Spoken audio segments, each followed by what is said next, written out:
En esta nueva sesión de nuestra corporación, el doctor don Antonio Montalvo Correa impartirá la conferencia titulada Lenguajes y tiempo en biología. La presentación del conferenciante correrá a cargo de la doctora María Dolores Fernández González, académica de número de la Real Academia de Medicina de Cantabria. La doctora Fernández tiene la palabra. Muchas gracias. Yo creo que esto... ¿Se oye? ¿Sí? Sí, creo que no funciona. Bueno, pues bueno, si quieres te presto el cacharro. No. Excelentísima señora presidenta, ilustrísimos e ilustrísimas miembros académicos, asistentes y amigos todos. Tenemos hoy la satisfacción de tener aquí al doctor Antonio Montalvo. Él ha estado muchos años aquí en el Hospital de Valdecilla en el servicio de análisis clínicos, es decir, que hemos sido colegas. Y yo tengo el placer de poder presentarle. ¿Se me oye bien? El doctor Antonio Montalvo es licenciado en Medicina y Cirugía por la Universidad de Navarra desde el año 1969 y también licenciado en Medicina y Cirugía por la Universidad de Roma. En una fase posterior, después de haber hecho convalidaciones y agregando algún tema más pertinente que él me explicó. Desde el año 1973 es doctor en Medicina y Cirugía por la Universidad Complutense y también doctor en Medicina y Cirugía por la Universidad de Pavía, es decir, es doblemente doctor. Médico especialista en hematología, en análisis clínicos y en bioquímica clínica, porque análisis clínicos y bioquímica clínica son dos especialidades. Bioquímica clínica emerge después de análisis clínicos y entonces, siendo primero analista, posteriormente el Ministerio de Educación fue emitiendo la de bioquímica clínica hasta que llega un momento en que se separa, pero se realiza, digamos, en el laboratorio tenemos las dos especialidades. Últimamente creo que van a acabar ya de ponerse de acuerdo y configurar y dejarlo en una, porque al fin y al cabo el objetivo llega a tener fines totalmente comunes. Y el doctor Antonio Montalvo ya ha sido médico interno en la Universidad de Navarra, pero previamente, antes de licenciarse, él ya estuvo en el Hospital de Sorri y también en el Hospital Policlínico de Valle. Esto antes de tener la licenciatura. Quiero decir que ya en época muy temprana empezó a salir, porque vamos a ver un poco el recorrido por su tema profesional y está muy vertido hacia el exterior. Cuando llegó aquí, a Santander, llegó como jefe de sección en lo que entonces llamábamos Casa de Salud Valdecilla en el año 1974. Posteriormente, al año siguiente, ya pasó a ser Hospital Marqués de Valdecilla. Él llegaba como jefe de sección y ahí nos conocimos en el año 1975. Yo llegué como una simple residente. Y curiosamente en aquel momento comenzaron, las primeras instrumentaciones automáticas y de él dependía unas unidades que creo que recuerdes, se llamaban Abbott, que todo el mundo se quedaba sorprendido porque era automático y lo que hacía era espectrofotometría de cinética y punto final. Él era el encargado y a mí me toca también aquel destino como ayudante y aprendiz del tema. Recuerdo, que seguro que él no lo recuerda, estábamos haciendo una prueba en un espectrofotómetro manual y nos habíamos saludado y habíamos preparado cosas y me dice muy serio: ¿cómo ajustas Leblanc? Digo, ¿cómo? Leblanc. Digo, bueno, el blanco. Claro, yo venía de químicas y para mí esa pregunta era, digamos, justo por dónde empiezas, ¿no? Pues se ajusta en 0.000. Ah, pues bien, pero la verdad que de momento yo me asusté. Digo, me está preguntando por algún ente diferente a la espectrofotometría. Y después tengo que decir que de forma muy sencilla, claro, él ya venía como jefe de sección, ya había tenido un recorrido por los laboratorios desde el punto de vista práctico, pues me estuvo explicando temas sobre espectrofotometrías cinéticas y de punto final, que era lo que entonces se hacía, de una forma muy sencilla, pero tan clara, porque es que realmente lo que le ha gustado siempre tremendamente ha sido la docencia, que yo después aquellos conceptos que aprendí justo al comienzo los he aplicado toda la vida de la manera que él me los expuso, porque realmente lo hacía bien. Y bueno, ya siguiendo él hacia adelante, su labor asistencial estuvo en el laboratorio, pero también en 1974 es profesor agregado interino de la asignatura de bioquímica en la Universidad de Cantabria, en la Facultad de Medicina. Y en 1978 obtiene la plaza de profesor adjunto de bioquímica y biología molecular. En el desarrollo de todos estos años, después ya, claro, tiene la plaza vinculada, pues él ha sido también profesor de microbiología, de parasitología, pero bueno, fundamentalmente bioquímica y biología molecular. Ha intervenido también, evidentemente, en los cursos de grado de medicina, en los cursos del doctorado.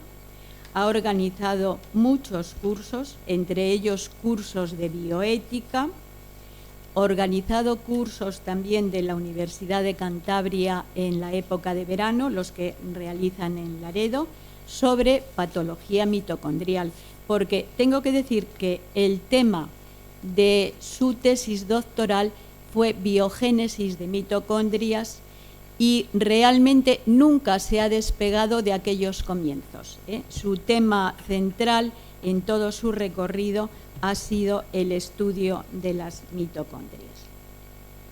Pero después, además de la actividad docente en la Universidad Cantabria, ha tenido también una actividad docente bastante abundante fuera de Cantabria.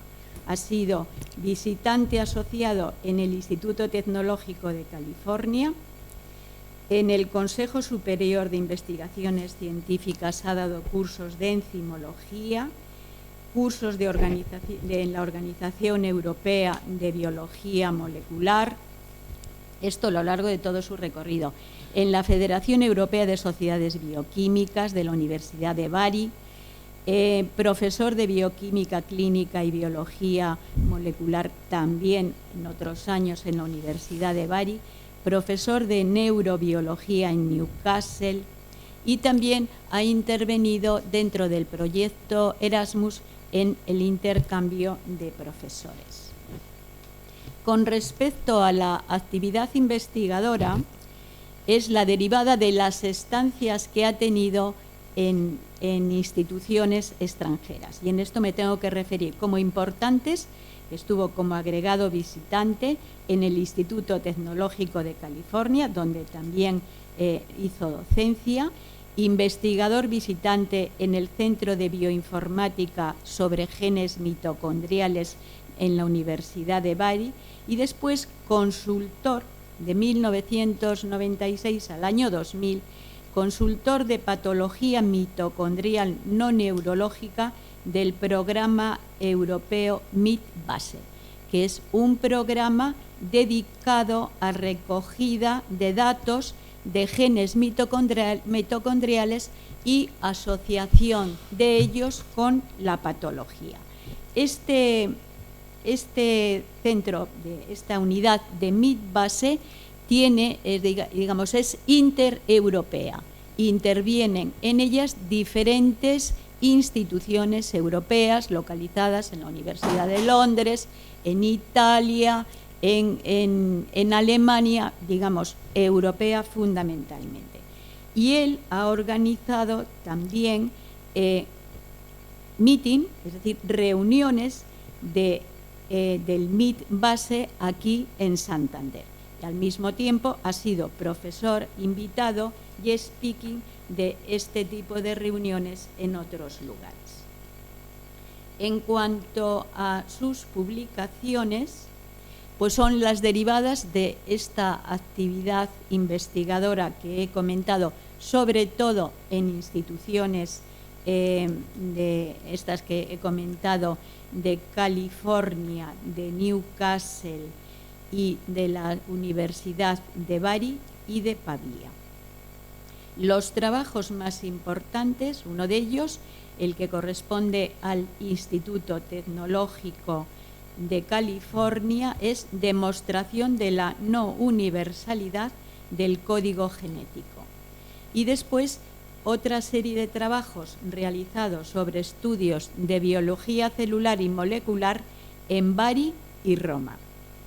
Al mismo tiempo, también ha participado en multitud de proyectos de investigación, siendo investigador principal en uno de ellos, desarrollado del 2003 al 2005 y titulado Presencia de lecciones en el envejecimiento.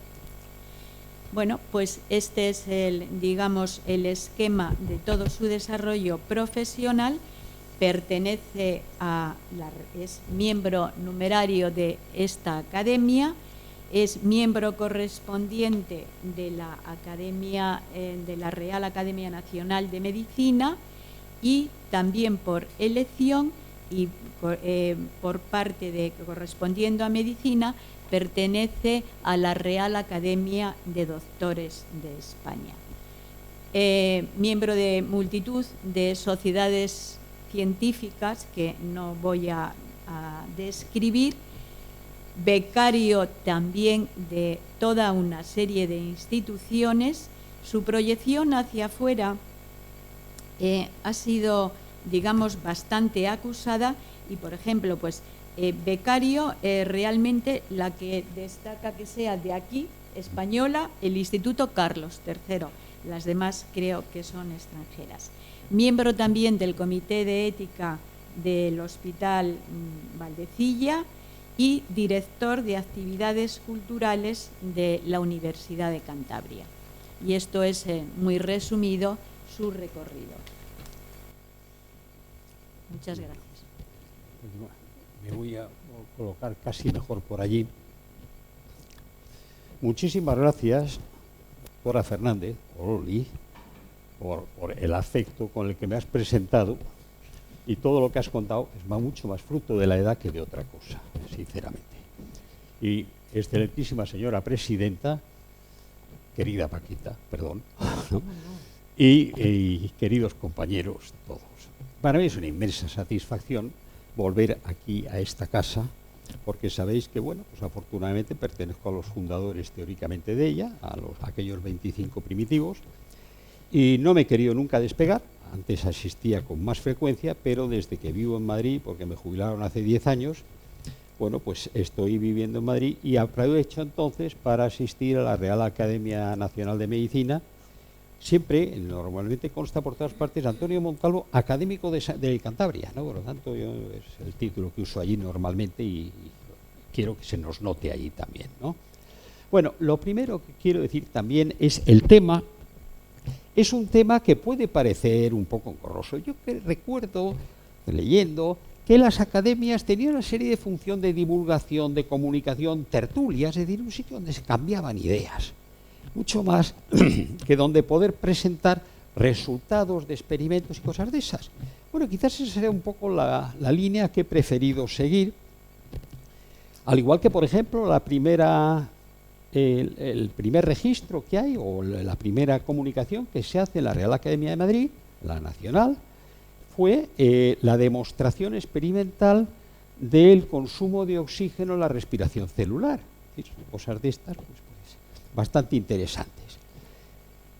Y traigo el tema del tiempo, porque yo creo que el tiempo nos afecta a todos, sobre todo ahora que tenemos menos. Entonces, dentro de esta idea del tiempo la he traído porque, en el fondo, vamos a ver la relación que existe entre la vida humana y la vida en general con el tiempo.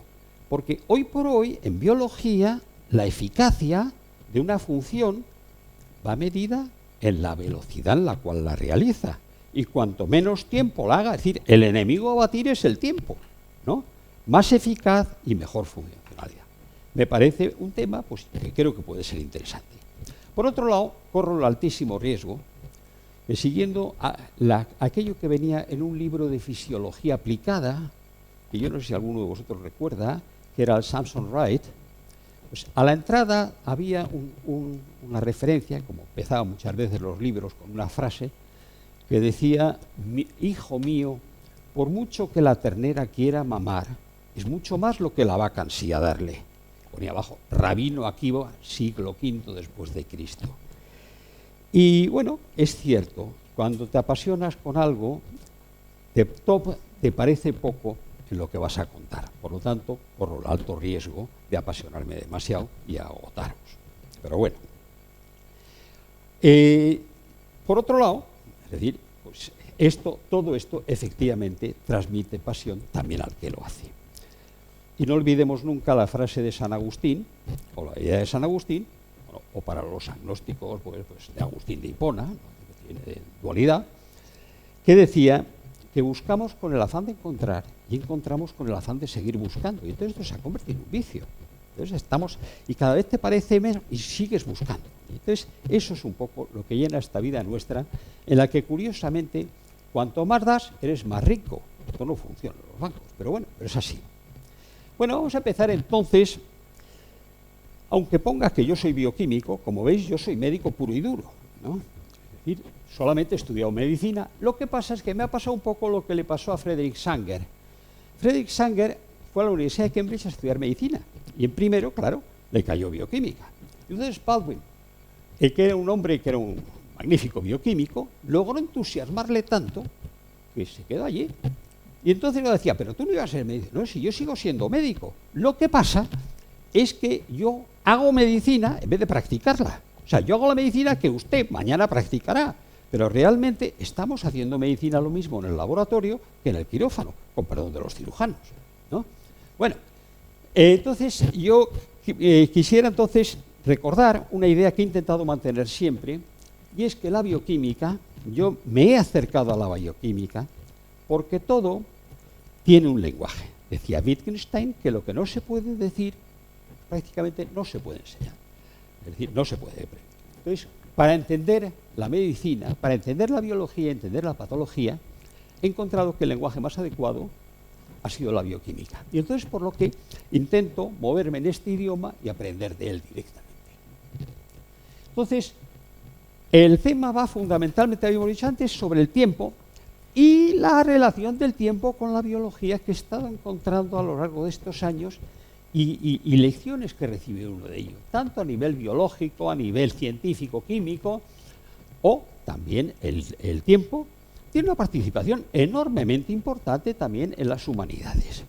Ya desde un principio, lo pongo aquí abajo, me gustaría, como vivimos en un mundo en el que hay cosas que podemos demostrar y otras que no podemos demostrar. Vamos a llamar a las primeras para que sea más fácil, no dar muchas vueltas. fenómenos o sucesiones o hechos físicos que podemos, con nuestra perspectiva, sobre todo sensorial, podemos verlos, sentirlos, y hay otros que no se pueden ver tan fácilmente ni se pueden sentir tan fácilmente. ¿Qué sería? Para dejarlo más fácil. Si los primeros los hemos llamado físicos, ¿cómo se llaman estos metafísicos? Pero son los que no tienen un soporte material. Pongamos un ejemplo muy sencillo. La gente dice, es que lo que no se demuestra no existe. Hombre, ¿quién de nosotros se ha declarado alguna vez diciendo a la persona a la que se declara, te quiero 620 gramos de amor? ¿Y cuánto quiere? No, mire usted, mucho. ¿Pero mucho cuánto es? Mucho, ¿no? Y no tenemos medida para muchísimas cosas. Por decir esa, por ejemplo. Bien, entonces, en esta conferencia y en el tipo de trabajo de pensamiento, de investigación, yo creo que lo más importante con mucho es pensar. ¿Qué es lo que más se echa de menos ahora? La gente no tiene tiempo para pensar y reflexionar sobre las ideas, sobre lo que podríamos llamar la información, que sería un poco como los ladrillos del conocimiento, pero los ladrillos se cogen no para acumularlos, sino para construir algo con ellos. Pero debemos hacer lo mismo con la información. La información la debemos de integrar en conocimiento, y esto es una cosa que yo creo que es fundamental. Y este conocimiento, entonces, nos está demostrando que los sistemas vivos cada día son más, o los vemos más y entendemos más, que son sistemas con finalidad. Es decir, lo que se hace no es solamente para este momento, sino a un futuro a larga distancia. Y lo que se hace, el objetivo fundamental, es la coordinación lo más posible de los participantes en los fenómenos biológicos. Entonces, prácticamente lo que después algunos han llamado el efecto mariposa no es ni más ni menos que lo que estamos intentando ver aquí. Es decir, nuestra finalidad, porque cualquier hecho puede alterar los sistemas o puede mejorándolos o estropeándolos por un cierto modo, ¿no? Bueno, creo que es, cuando hablamos de tiempo, evidentemente, pues la Real Academia de son 3 páginas de derivados del tiempo y conceptos del tiempo. Y es que el tiempo son muchísimas cosas. El tiempo es la parte de los partidos de fútbol, pero también el tiempo es el meteorológico o el del reloj o otros muchísimos tiempos. Pero hay uno que yo creo que es bastante claro, el tiempo existencial, lo que yo estoy viviendo, lo que yo estoy sintiendo, que no es eterno, porque mi vida no es eterna, pero que en un cierto modo la podemos convertir en más o menos eterna en una trascendencia. Por ejemplo, el señor Cervantes murió hace mucho tiempo, y en vez de haber borrón y cuenta nueva y olvidarnos del plenamente, nos ha dejado el Quijote, que nos está expresando en un cierto modo su existencia permanentemente en nosotros. Yo creo que esto es un hecho también bastante grave. Entonces, el tiempo personal, evidentemente, es lo que nosotros vivimos, más o menos con un principio y un fin. El subjetivo es cómo lo vivo y lo siento. El tiempo público es el común a todos. Y luego están, evidentemente, los tiempos científicos, el físico, el existencial, etc. Llama la atención que uno habla de pasar el tiempo. Es decir, cuando el tiempo pasa, pues que no para, ¿no? Y además es que la idea de pasar es que se nos va, ¿no? Y evidentemente estamos frente a una situación que estamos viviendo en una continua, no decirlo así, desesperanza. Y lo malo es que al hombre, pues lo de eso de la desesperanza no le va, le gusta más la esperanza.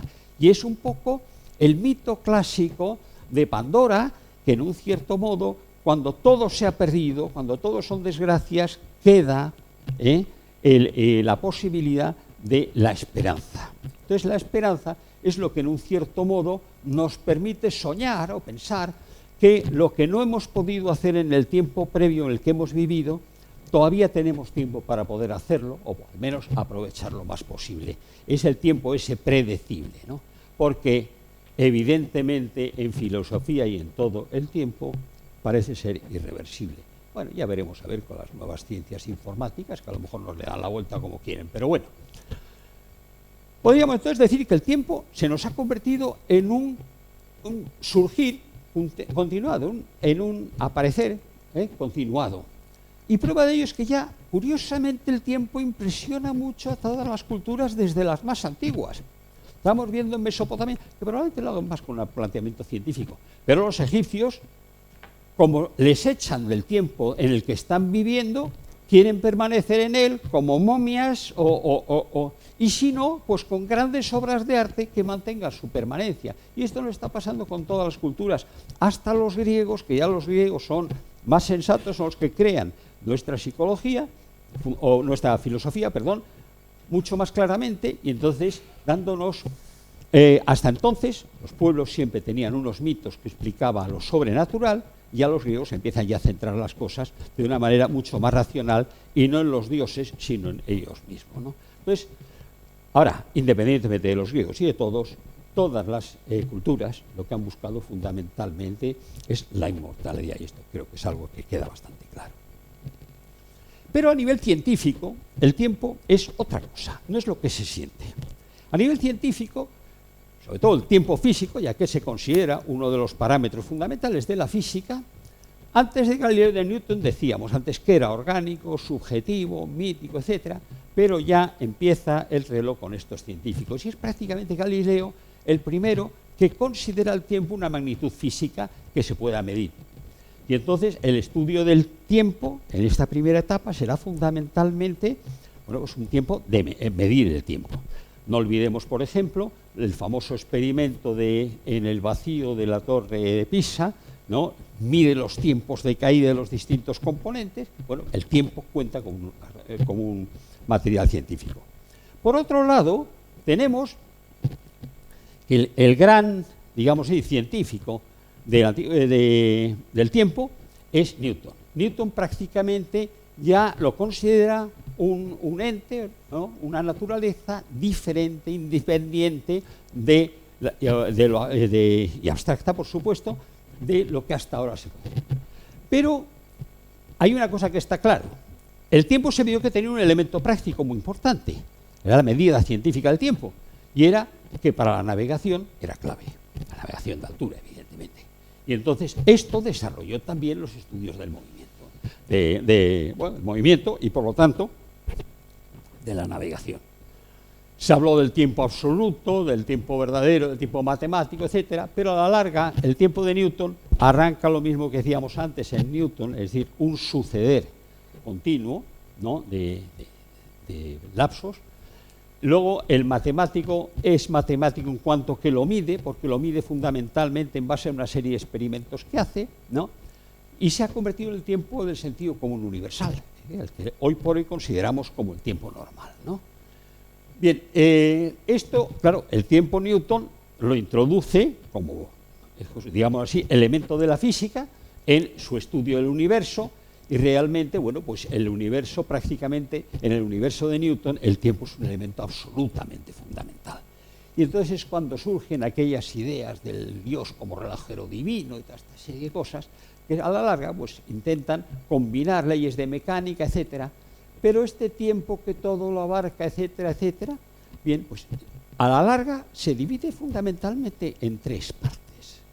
La previa, es decir, lo anterior, el pasado, la que estamos actuando, que es el presente, y el futuro, que es la que estamos, a la que nos acercamos para utilizarlo.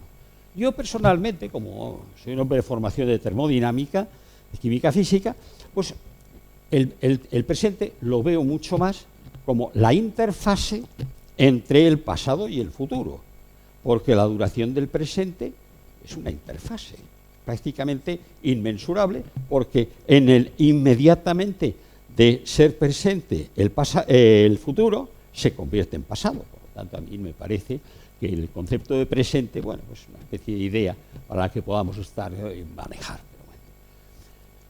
Bueno, a partir del siglo XIX, claro, los experimentos y el desarrollo de la ciencia nos llevan, claro, esto hay que revisarlo. Esto, lo del tiempo no basta, esta idea del concepto de Newton, porque hay una serie de soluciones experimentales o científicas que son absurdas y por lo tanto hay que corregirlo.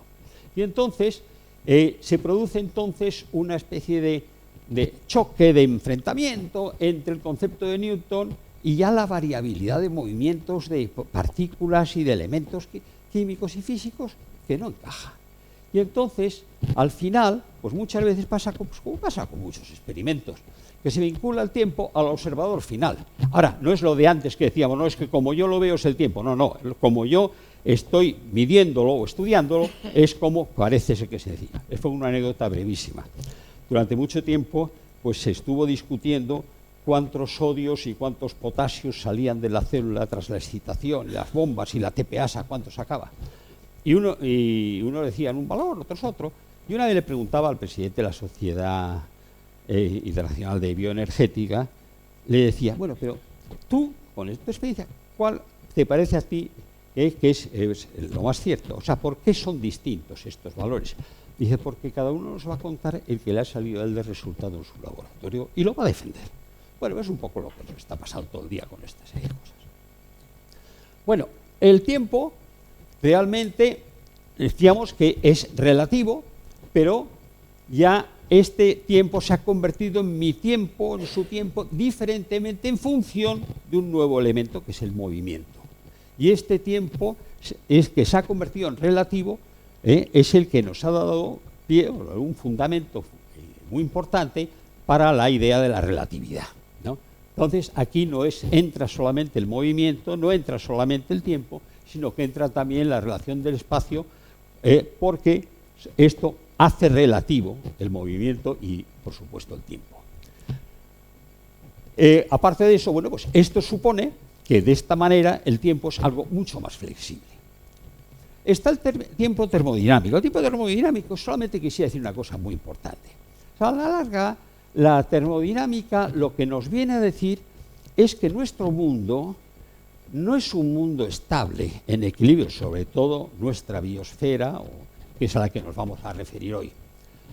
El mundo termodinámico, entonces, tiene una propiedad muy importante, que es, en un cierto modo, el no equilibrio. Es decir, continuamente está modificándose la relación entre dos sistemas. Y aparte de eso, empieza a aparecer ya la irreversibilidad, cuando hay unas conversiones ya que no pueden dar marcha atrás, porque en el equilibrio van y vienen. Entonces, esta propiedad yo creo que es muy importante para la ciencia y mucho más para la biología. Entonces, frente a estos fenómenos irreversibles, vamos a ver que tienen mucha importancia para la organización, pero tienen también mucha importancia para la evolución. Y nosotros estamos, bueno, pues viviendo una situación, un mundo en el cual estamos viendo que la vida, el programa de vida, no es individual, es un programa colectivo generando una evolución. ¿A dónde vamos? Teóricamente es el infinito, pero bueno, ¿no? Entonces vamos a ir comprendiendo entonces que estos fenómenos irreversibles son fenómenos con origen en la organización e importancia en la evolución. Tenemos que ver entonces cómo que el universo es un sistema de evolución irreversible. ¿Qué es lo que estoy diciendo? Es decir, que es a la larga, vamos al programa a largo plazo, pero no volveremos hacia atrás, evidentemente. Un programa, bueno, todos hemos estudiado, porque es una hipótesis del siglo XIX, la segunda ley de la termodinámica. Yo no tengo vaso, tendré que beber con esto, esto se seca. Perdonad, pero vamos.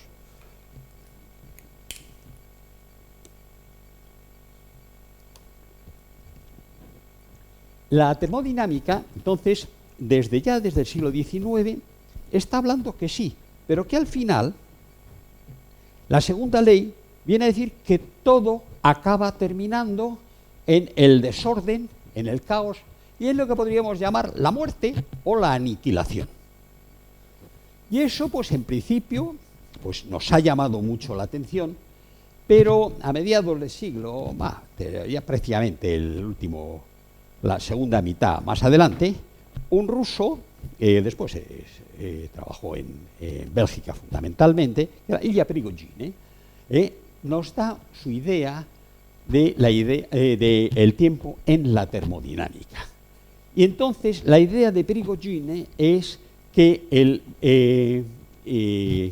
frente a la idea de la destrucción y del caos que decíamos antes de Clausius, ¿no? Podemos ver y percibir y aceptar la opuesta de ella, que en vez de ir al desorden, vamos a ir al orden. Y lo mismo que hablamos arriba, el desorden como entropía, al antidesorden, al orden, lo van a llamar sintropía. Y entonces pasamos entonces de ese pesimismo a un futuro mucho más positivo, que es el que vemos que sobre todo se realiza en los sistemas biológicos. Entonces, para Prigogine, lo importante del segundo principio de la termodinámica es que nunca podremos predecir el futuro de un sistema complejo. Pero por lo demás, el futuro está abierto. Y esta apertura es la evolución en la que estamos. Por lo tanto, se empieza a reforzar nuestra idea de que el sistema vivo, la biosfera, es fundamentalmente un sistema de evolución.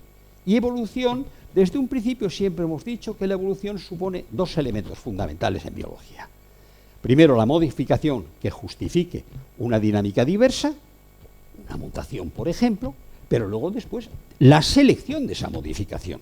Y entonces esa selección será elegido lo que sea más conveniente a los sistemas. Que, por cierto, no tiene muchas veces que ver con lo que sea más conveniente a nosotros. Puede dejar perpleja una evolución y decir, pues yo esto no lo entiendo. Sí, sí, pero el sistema, sí. Y además no nos pide ni permiso ni consejo. Eso es importante que lo tengamos claro. Entonces, lejos de este equilibrio, entonces la materia va a adquirir una serie de propiedades asociadas a los sistemas en no equilibrio. Entonces, ¿esto qué significa? Que los sistemas normalmente no están aislados, son sistemas abiertos. Y esto, claro, ¿qué supone? Que todo lo que está junto a estos sistemas abiertos en su entorno puede perfectamente afectar o actuar como condicionantes externos y en las reacciones que podamos realizar con nuestro propio sistema. Y entre estas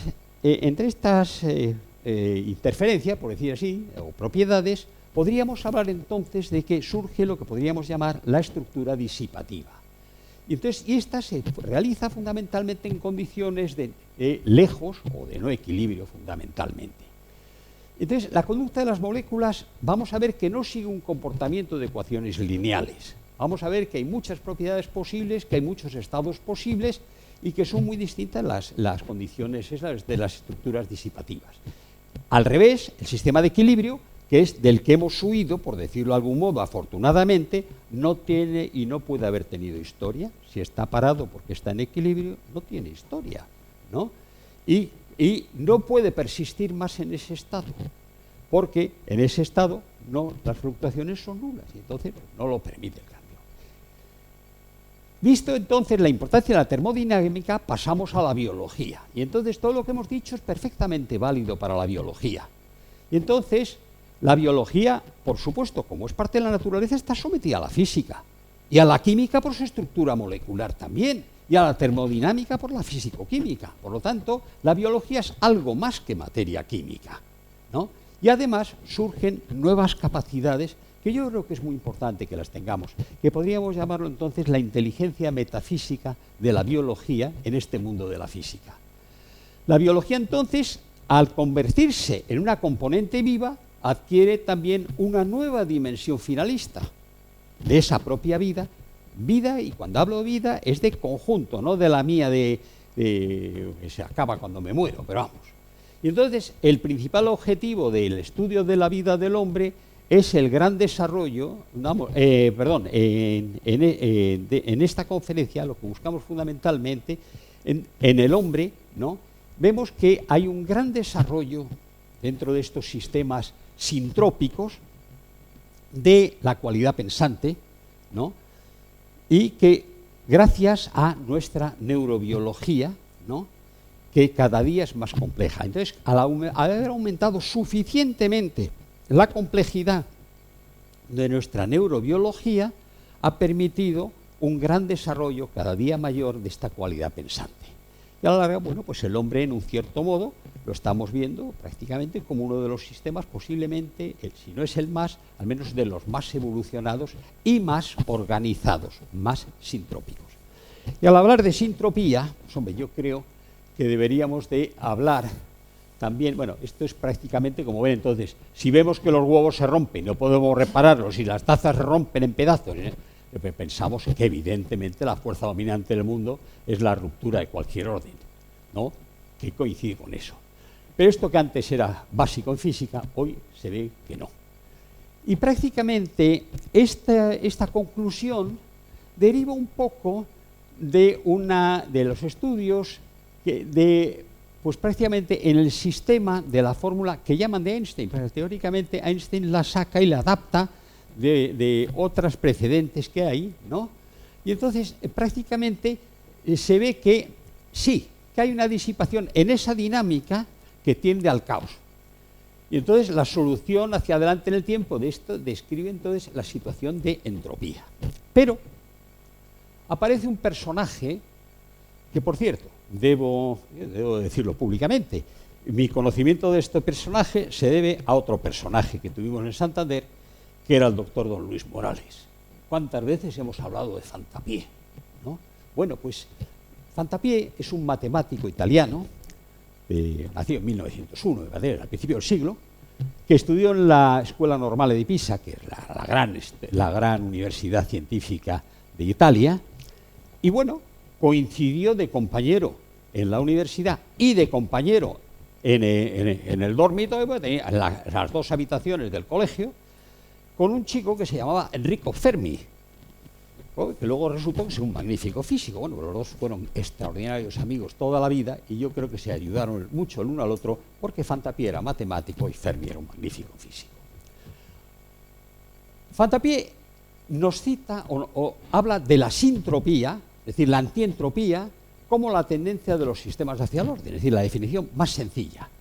Y entonces ve la vida como la máxima expresión de orden o expresión de sintropía en nuestro universo. Yo creo que, repito, en el hombre alcanza sus máximos niveles posiblemente.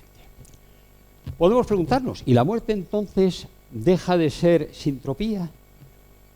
Pues posiblemente. Pero hay una cosa muy curiosa, yo no sé si alguno estudió el libro de anatomía de los Llorca, que tenía una frasecilla que decía: el señor de la paliza ha muerto ante Pavía, un cuarto de hora antes de morirse estaba todavía vivo, ¿no? ¿Sí? Pero es que es la barrera de la sintropía. Aquí comienza toda esta degradación y vamos a hablar.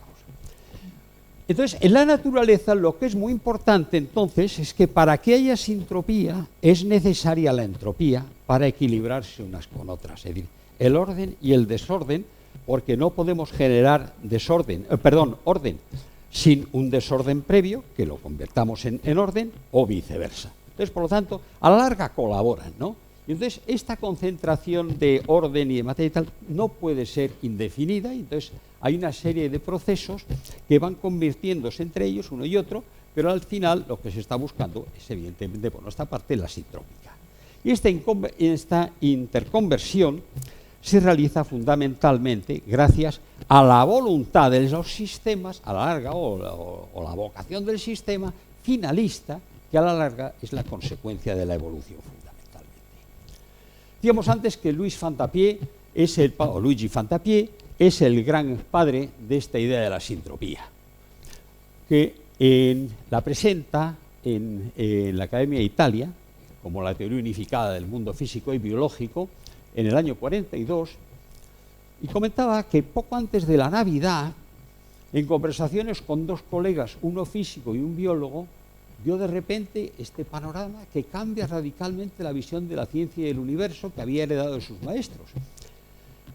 Primera cosa que me gusta y por lo que lo cito: Fantapié es matemático, pero con el apoyo de la idea de la física o de la lógica de la física y el de la biología, genera una serie de conceptos, el de la sintropía, mucho más ricos que si lo hubiese hecho solamente él, pensando con las limitaciones del matemático. Y aquí una vez más vuelvo a llamar la atención a la enorme importancia que tiene la participación de varias visiones, la participación de varias ciencias en la estructuración del conocimiento. Fantapié trabajaba en mecánica cuántica, en temas de relatividad, y trabajaba, por supuesto, con unas derivadas de la ecuación de Einstein, Y dentro de este trabajo de Van Tapié estuvo trabajar fundamentalmente con las formas cuadráticas que tenían. Bueno, los físicos solo usaban la solución, una de ellas, pero Van Tapié vio que al tratarse de ideas o ecuaciones de tipo cuadrático, tenían que tener dos soluciones. Y esto, vamos a ver, todos hemos hecho matemáticas en el colegio. ¿Quién nos recuerda las ecuaciones de segundo grado? Aquellas de menos b más menos raíz cuadrada de b2 menos 4ac. Bueno, pues aquello más menos eran dos respuestas, dos significados. Bueno, pues aquí Van Tapié reclama ante esta colección de cuadrados, reclama que la ecuación tiene que tener dos soluciones, una positiva y una negativa. La solución negativa faltaba, ¿no? ¿Por qué? Pues porque no era posible experimentalmente. Y no era posible experimentalmente porque la solución requiere, para considerarse o generarse este tipo de idea negativa o de valores negativos, o el análisis negativo, que sea hacia atrás en el tiempo. Es decir, que en vez de hacer medidas de situaciones que podemos medir y convertirlas en pasado, tendríamos que hacer situaciones y convertirlas en futuro. Y claro, eso experimentalmente no era posible. Claro, esto le cerraba la puerta a las ideas de Van Tapié. Bueno, yo espero que este magnífico desarrollo de la informática nos ayude algo y creemos sistemas de estos etéreos de que esto pueda ser posible. Porque en biología estamos viendo que es posible. Y en otra serie de ecuaciones, ¿no?, o sistemas, estamos viendo que esto es posible. Y todo esto es lo que llama Van Tapié, pues, un poco, pues, la sintropía. Entonces, la sintropía a la larga es una fuerza convergente que conduce a la vida, al orden y a la diversidad característico de los seres vivos, y que a la larga es un fenómeno constructivo. En cambio, la entropía conduce al caos, a la muerte o al final, o a la aniquilación, llamémoslo algo, ¿no?, también presente en los sistemas físicos. Y esto se debe fundamentalmente a que Van Tapié trabajó su tesis doctoral fue sobre potenciales anticipados. Bueno, esto realmente no vamos a entrar en potenciales anticipados, pero sí puedo decir que al llegar, gracias a estas fórmulas de la sintropía, pues que para muchos es una revolución como la de Galileo, pocos años más tarde, otro personaje, yo creo importante, Schrödinger, introdujo ya el concepto de entropía negativa. O sea, está reconociendo la sintropía. Y Bruggen, lo mismo, la net entropía, que prácticamente también, y eso ya más conectado a la información. Y otra serie de autores reconocían que la única manera de introducir conceptos de orden, organización y finalismo era utilizar estos potenciales anticipados, ¿no?, que es una información que proviene del futuro, lo cual, pues hombre, rompe nuestros esquemas. La información que tenemos procede del pasado y pues, de momento pues estamos todos pues, a ver cómo se caza, pero bueno. Entonces, estos fenómenos sintrópicos, acababa diciendo Van Tapié, que son finalistas, que invierten la segunda ley y que a través de esta sintropía se reduce la entropía y aumenta la diferenciación, ¿no?, que la sintropía, pues había problemas con las ondas convergentes, la concentración de materia y energía no puede ser indefinida, como decíamos antes, y se compensan, entre sintropía y entropía, y en la naturaleza la sintropía y la entropía actúan constantemente. Y aquí se habla ya del finalismo científico. Y claro, evidentemente, para poder demostrar la teoría de Van Tapié, pues evidentemente tenemos que lograr un método experimental que nos permita perfectamente valorar las cosas desde los procesos que son procesos del futuro, ¿no? Entonces, de momento no podemos. Bueno, en el hombre prácticamente esto es lo mismo, ¿no? Y vamos entonces... Bueno, aquí hay otra cosa que sí quisiera decir. En esto de la evolución. Las moléculas, con las que trabajamos todos, según las teorías de la formación, aquellas famosas de los experimentos que se hacían en el laboratorio, ¿no?, de la formación de los primeros aminoácidos, etcétera, bueno, al final vemos que las moléculas biológicas, curiosamente, están formadas fundamentalísimamente por 4 átomos: hidrógeno, oxígeno, nitrógeno y carbono. Los 4 átomos que además son los más pequeños de los monovalentes, bivalentes, trivalentes y tetravalentes, y el fósforo, perdón, el nitrógeno puede intervenir a veces también como pentavalente en el tipo de enlaces dativos. Bueno, pues estos elementos que efectivamente eran muy abundantes, pero no olvidemos que el níquel, el hierro, el silicio son también abundantísimos en la naturaleza, pero estos no han participado. Yo creo que probablemente sea debido fundamentalmente a 2 o 3 cosas. Primero, por supuesto, disponer de elementos monovalentes, bivalentes, trivalentes, tetravalentes y pentavalentes. Vale, es ya va suficiente para la biología. Segundo, la inmensa facilidad, es decir, la simplicidad, más que facilidad, de las relaciones entre estos átomos formando enlaces. Entonces, los enlaces covalentes típicos, vamos a ver, son enormemente sencillos y además sencillos de entender, porque a la larga los 2 núcleos, los 2 átomos están unidos por ese orbital, esa nube de electrones, pareja de electrones, que para estar unidos 2 núcleos muy electronegativos, pues hombre, no le cuesta mucha energía, pero como sean poco electronegativos, tiene que tener los orbitales en sus electrones mucha más energía para crear este tipo de enlaces. El elemento más electronegativo que tenemos, o teóricamente es el flúor, pues no participa, pero es prácticamente muy parecido al oxígeno, y semejante al oxígeno es el cloro, pero participa el oxígeno, que es mucho más sencillo. Y el elemento que tenemos menos electronegativo es el hidrógeno.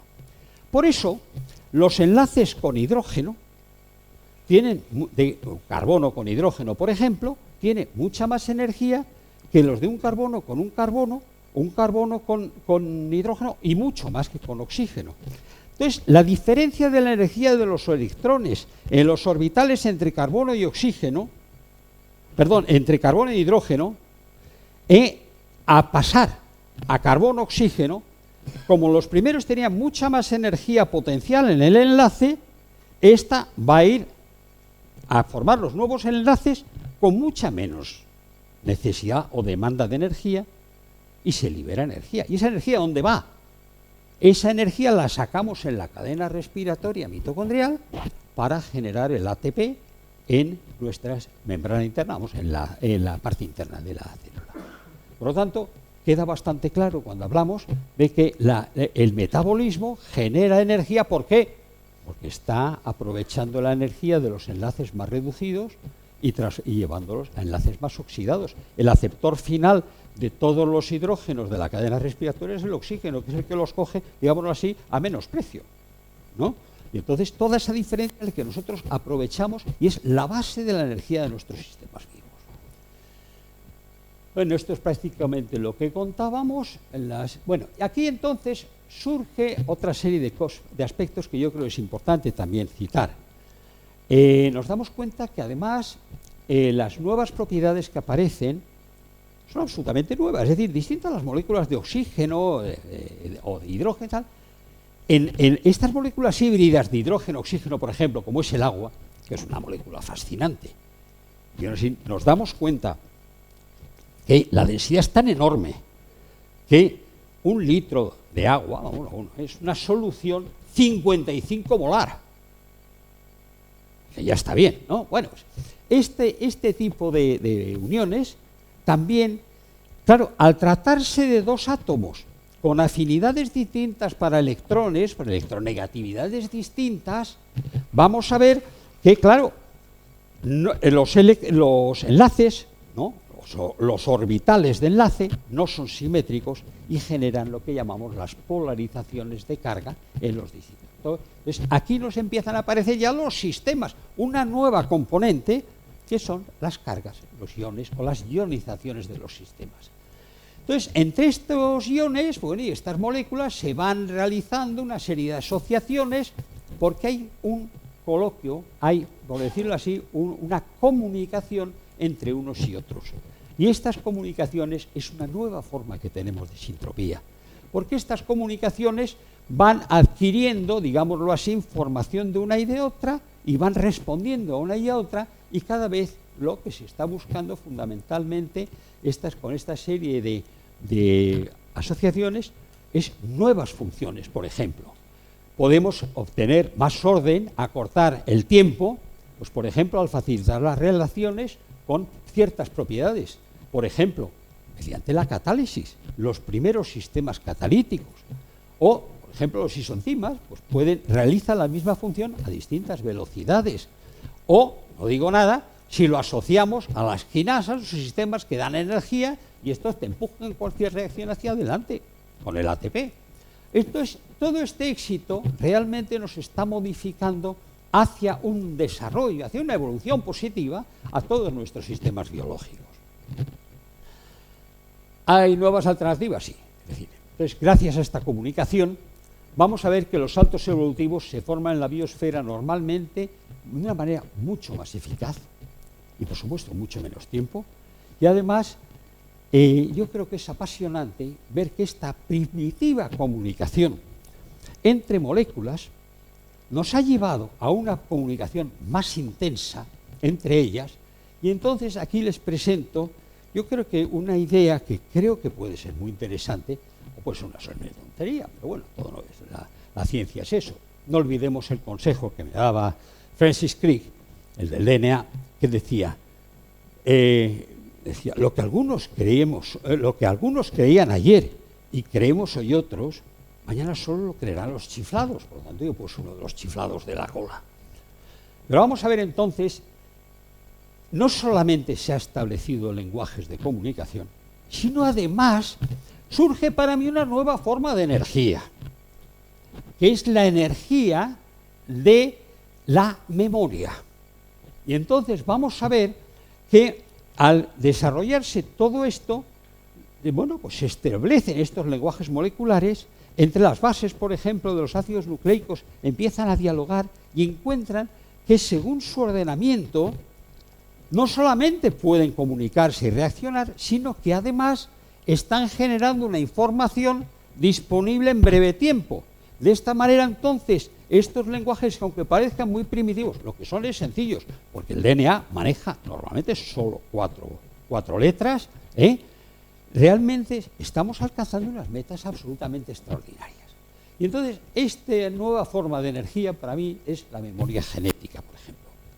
Entonces, este almacenamiento de energía es que nos permite ahorrar, por lo tanto es una forma de energía a la larga, un montón de tiempo. Es decir, para llegar al hombre, a los animales superiores, hemos tardado miles de millones de años, y ahora con el DNA, tú puedes, a partir de una célula huevo, acabas, o un ovocito, acabas teniendo una persona en meses. ¿Y eso qué se debe? Toda esa energía, ¿qué es? Información. Esta energía de la información creo que resulta fascinante. Y bueno, puedo decir que he preguntado a muchos físicos, la gente me decía en esta, y bueno, pero ¿qué unidades usáis vosotros? Si esta de la información, de la informática, son los bits, pero sobre esto nadie realiza que es una forma importante de energía. Y yo creo que es algo que tenemos que tener una gran consideración en ello. Entonces, esto es una forma nueva de sintropía a la larga, ¿no? Y entonces, aparte de este lenguaje, claro, la evolución ya lleva su ritmo y es lenta. Estamos hablando de miles de millones de años. Dicho de otra manera, según las últimas medidas con el proyecto Pascal, un poco diferentes a la antigua de la NASA, pues la duración la edad del universo, pues está, no me acuerdo el número exacto, pero lo que puedo decir es que la relación que hay entre la edad del universo y la edad de una persona, un humano, de 90 y tantos años, que no está mal la generosidad con la que le hemos dotado de vida, es equivalente a lo que sería para el señor de 90 y tantos años 0,2 segundos. Ya como ven ustedes, no somos nada, evidentemente. Bueno, pues ante toda esta velocidad, ante estas situaciones complejas, surge otro sistema. Otro sistema porque, claro, para evolucionar necesitamos sistemas nuevos, si no seguiremos en el anterior.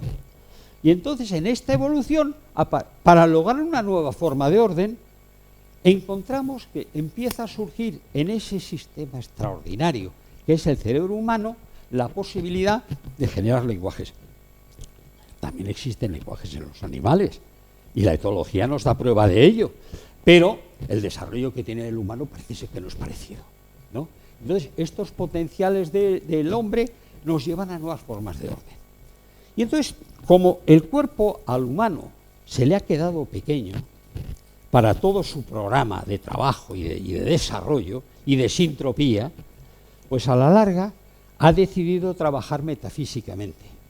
Y entonces generar un nuevo lenguaje, que es el hablado y escrito, el lenguaje mental, lo que llamaba Pierre Teilhard de Chardin, la noosfera o la esfera del pensamiento, y entonces esto le permite al hombre tener otro punto de partida para seguir evolucionando, adquirir nuevas funciones y capacidades. Y entonces hoy el hombre es el animal que tendrá piernas 1 metro, 1 metro y pico, pero es el animal que es capaz de desplazarse o moverse a más velocidad que ninguno, porque te coges un reactor supersónico y llegas, porque no hay bicho que lo haga eso. Y digo lo mismo de la navegación, y digo lo mismo no solo, y del volar y de todo. Y otras muchísimas cosas que estamos logrando gracias al pensamiento del hombre. Entonces yo creo que esto es otra forma de sintropía y de evolución que creo que merece verdaderamente la pena. Surgen nuevos, que esto hace varios años cuando presenté un tema de estos en Italia, claro, decíamos que aparecía entonces la informática con esa fuerza. Yo trabajé unos años en el Instituto de Informática del Consejo Italiano, y entonces decía que la informática es un nuevo lenguaje, es una nueva lógica del lenguaje, y por lo tanto, evidentemente, pues nos está anunciando, o nos está, digámoslo así, poniendo frente a algo que puede desarrollar de una manera también muy intensa, como estos grandes choques de evolución. Hombre, puede quedarse el propio lenguaje, puede ser un lenguaje sintrópico, o acabar siendo solamente una forma más del pensamiento humano, que ahí se quedó y no pasa para eso más, ¿no? Pero bueno, pero lo que sí que está claro es que el hombre vive para el futuro, y cuanto más energía puede generar, siempre logrará mantener abierto y cada vez pues logrará menos equilibrio, evidentemente. Entonces, esta dinámica, curiosamente, claro, es una dinámica exponencial. Es decir, hoy, bueno, pues vamos a poner un ejemplo muy sencillo que todos sufrimos. El número de trabajos de publicaciones científicas sobre un tema determinado hace 40 años no tiene nada que ver con el de ahora. Número de publicaciones, no tiene nada que ver. Yo coincidí, además le agradecí muchísimo sus consejos y su afecto en el Caltech con el premio Nobel Max Erburg. Era un hombre que tiene 30 y tantos trabajos publicados en toda su vida. Y no solamente era catedrático, sino que era además premio Nobel. Las cosas están un poco distintas. Hoy con 30 y tantos no te hacen ni Bedel, yo creo, ¿no? Pero bueno. Entonces, ¿todo esto a dónde nos lleva? Bueno, pues todo esto nos lleva fundamentalmente a modificaciones, a evolución, a seguir adelante, a través también de este mayor desequilibrio que podríamos decir en la evolución. Entonces, estas modificaciones, pues hombre, ¿cada vez son menos espontáneas? Pues creo que sí, porque en un cierto modo la alteración que hemos generado en el sistema natural, pues está también interfiriendo como sistemas abiertos con todos los demás, y por lo tanto tiene también una cierta huella sobre los otros sistemas de nuestro universo, por decirlo así. Entonces, ¿el hombre va a ser capaz de modificar el planeta y la naturaleza? Bueno, sospecho que sí, lo tengo bastante claro. Entonces, ¿qué solución tenemos? ¿Vamos al caos también? No, generemos una nueva forma de sintropía. Preparémonos para poder ser nosotros los que guiemos la evolución, aunque la evolución, ante las mutaciones y los cambios, no me va a pedir a mí mi opinión para ver cuál elige. Pero evidentemente, si somos capaces de generar una buena evolución, evidentemente tiene más posibilidades de que sea esa la que se vaya seleccionando por la forma natural. Y eso nos toca a nosotros, trabajar para intentar controlar, no digo controlar, dirigir en un cierto modo o potenciar esta forma de evolución fundamentalmente. Porque nuestra evolución, queda claro, que persigue fundamentalmente lo que podríamos llamar, por supuesto, va al futuro. Y si va al futuro, persigue fundamentalmente algo que yo creo que es muy importante. Es que tendemos hacia un holismo, es decir, a una participación conjunta de sistemas o de elementos en por ejemplo, en la biosfera, en la vida. Entonces, este holismo, que por cierto, la idea de holismo creo que queda muy clara, es el conjunto de las partes, es decir, todas las partes formando un conjunto son más eficaces que todas las partes independientemente sumadas. Entonces, este vínculo, esta nueva energía que surge al unirse, al colaborar los componentes, evidentemente, pues, no pega. Es decir, que uno sea mucho más fuerte que todos los demás, parece que no pega. Es una forma antimatemática. Entonces, yo quisiera recordar aquí a Martin Heidegger, que yo creo que es importante que lo recordemos en este mundo nuestro en el que cada día se difunden más todas estas cosas de estadísticas y no sé cuántos, y sistemas complejísimos, ¿no? Es más, y a veces ya cuando me harto con alguno de estos, no digo, mira, vamos a ver, el tonto cuando no tiene argumentos pone números y basta. Un número dice lo que dice una letra. ¿No? Bueno, no, hay la obsesión y el mito del número. A ver si salimos un poco a los griegos y desmitificamos algo. Y Martin Heidegger decía, y esto es importante recordarlo, el conocimiento matemático, los números, no es más riguroso que el conocimiento histórico y el pensamiento. Solo tienen el carácter de exactitud, que no es equivalente al rigor. Entonces, exigir exactitud a las ciencias del espíritu, al pensamiento, sería atentar contra ese rigor, como dice él muy claramente, ya en esta lección inaugural en la universidad. Y entonces, a ambas ciencias pertenecemos nosotros, ¿no? Por lo tanto, yo creo que es importante que las tengamos muy en cuenta, porque la mejor forma de hacer las cosas es conocerlas lo mejor posible desde un principio. Muchas gracias.